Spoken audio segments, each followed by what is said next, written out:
We saw that the October numbers are crazy, the November numbers are out. Were they better? Were they worse? We're going to look at that coming up next.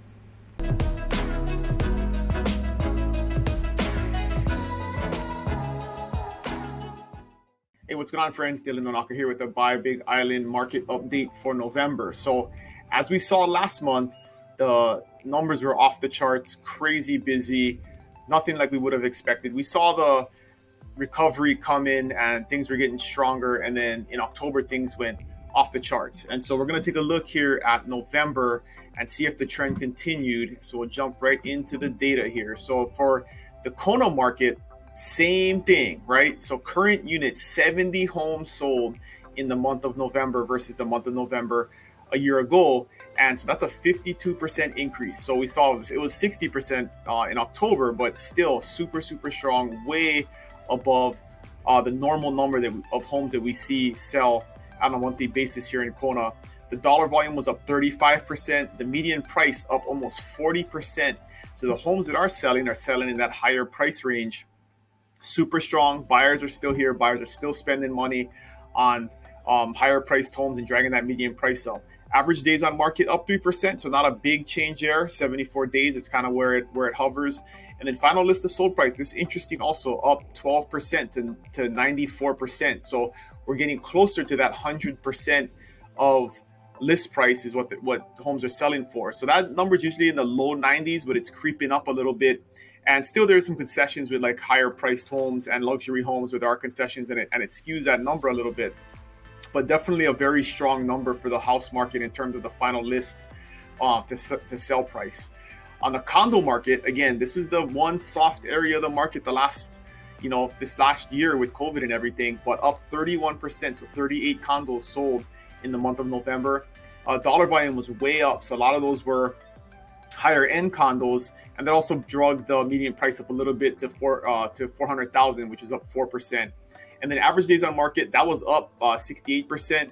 In the past, the condos sold a lot faster, but still just around 2 months, less than 3 months in terms of time on market. And then final list of sold price fell from a year ago, but still in that normal low 90s range, and we see it. On the land side, this is interesting. The land always goes all over the place, but the land side was way up to 18 sales in Kona. We normally see that, 10 or less, sometimes in the single digits.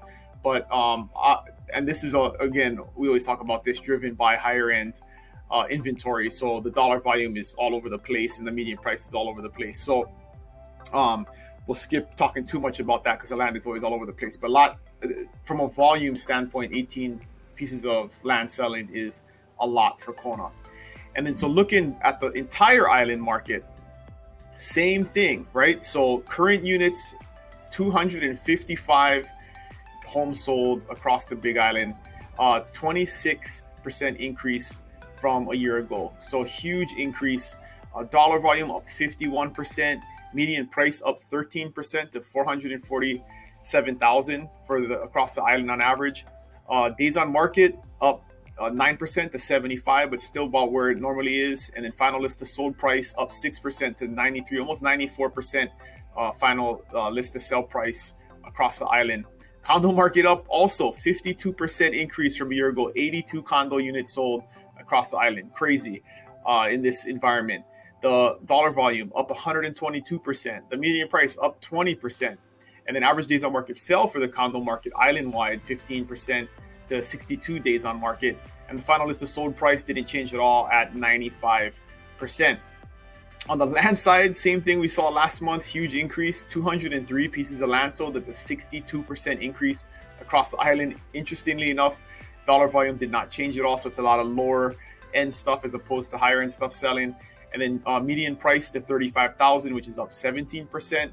And then average days on market up 5% to 148 days on market. And the final list of sold price at 90%, which is up 16. So that's actually higher. Usually we see that in the 80s in the land market in terms of the final list of sold price. But I keep getting asked by people, why is this happening? What's going on? What are some drivers of the strong market right now coming out of what should have been? And, these deals went into escrow 2 months ago when we were still having the quarantine in place. Things didn't open up till mid to late October. And so a lot of these deals were already in escrow when we opened things back up and the quarantine ended. But a couple of things, in my opinion, of what I'm seeing are driving this is the first one is low interest rates, right? Interest rates are very low right now. Your buying power, I'll do a separate video on this. Your buying power right now, when interest rates are 3% or below, is significantly better than if it's at 3 or 4 or 5 or 6%.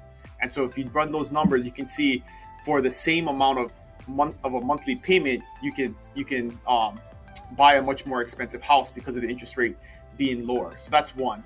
Another one is people who had a plan to move here maybe in 2 years or 3 years. They kind of had a long-term plan to move here. With everything that's going on in the mainland with COVID, people are speeding up their plans, and they're coming here sooner because they don't want to give up the opportunity to spend the time here that they want.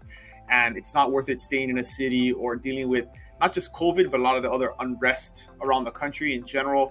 Hawaii and the Big Island is a very peaceful, calm place. We don't have all of that social unrest that you have in other places, and people are speeding up their timelines and getting here sooner. And those hot markets in other places are allowing them to cash out on the equity that they have in those places and then come here and buy something a lot of times for cash for less than they sold their house for in the West Coast or wherever they're coming from.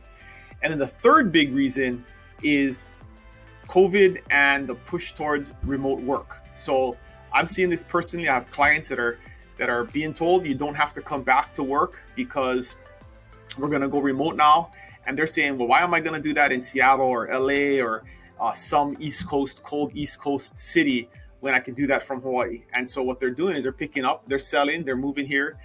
They're remote working, but they're doing it from Kona or they're doing it from the Big Island. And so that landscape of COVID changing how people work and where they have to work is definitely having an effect on the real estate market here and driving people away from wherever they're at and buying here and setting up shop. And as long as you got an internet connection, you can work from anywhere nowadays. So those are a couple of things driving this. We've been seeing that.